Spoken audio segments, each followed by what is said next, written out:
S prezidentom Pellegrinim mám osobný a politický problém kvôli tomu, že podľa môjho názoru sa dostal do paláca podvodom a klamstvom na ľuďoch.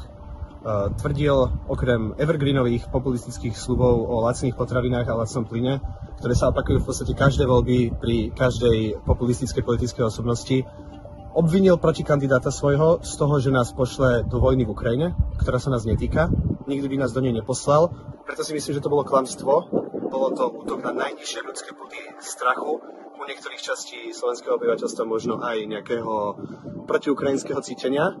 A nemyslím si, že by bolo správne teda s takýmto človekom si podávať ruku, respektíve sa s ním asociovať, pretože s ním hrubo nesúhlasím a myslím si, že je podvodník a klamár.